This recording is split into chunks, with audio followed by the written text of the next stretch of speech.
Example 4. We're going to solve the given system by using elimination, where 10x plus 6y equals negative 10 and negative 7x minus 2y equals negative 15. We see quickly that our two equations are both in standard form, which is really helpful. They are ax plus by equals c. Great. So now we need to look at what's going on with the numbers for our variables.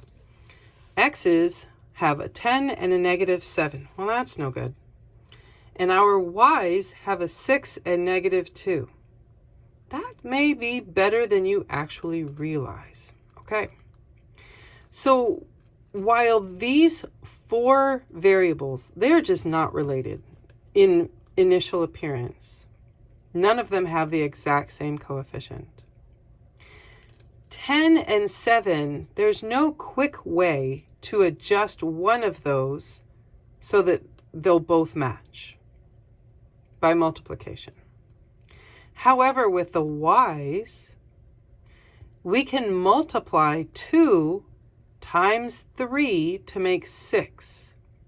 And then we'll have a positive 6 and a negative 6. So let's do that. Let's multiply our bottom equation by a positive 3. What does that give us? And remember, you distribute all the way through the entire equation. That gives us negative 21x minus 6y equals negative 45.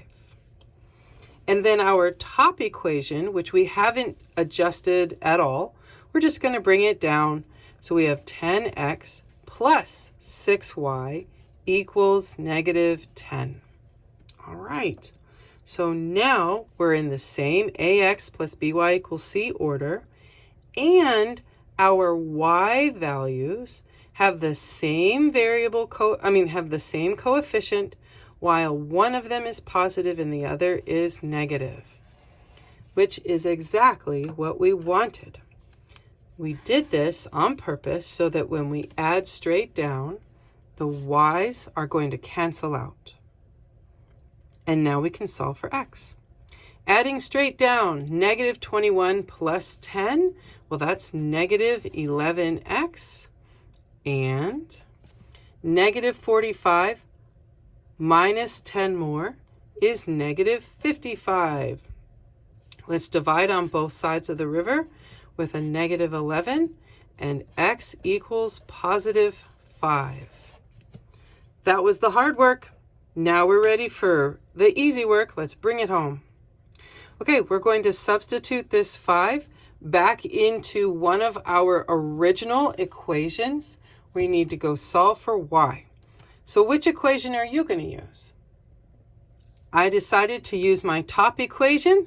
Why? Well, 1, because I wanted to, but 2, there's fewer negatives. Not that I'm scared of them, it's just I know that they make most people uncomfortable, and I decided to go with the least traumatic. There you go. Okay, so I replaced the x with the 5 that we found, and let's go solve for y. 10 times 5 is 50, plus 6y equals negative 10.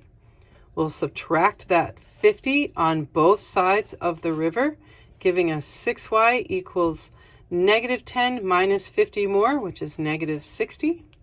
We'll divide by 6 on both sides of the river, and finally y equals negative 10. All right, let's write our final answer.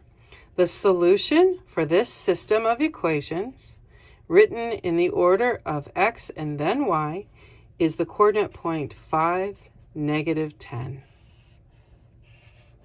And there you go.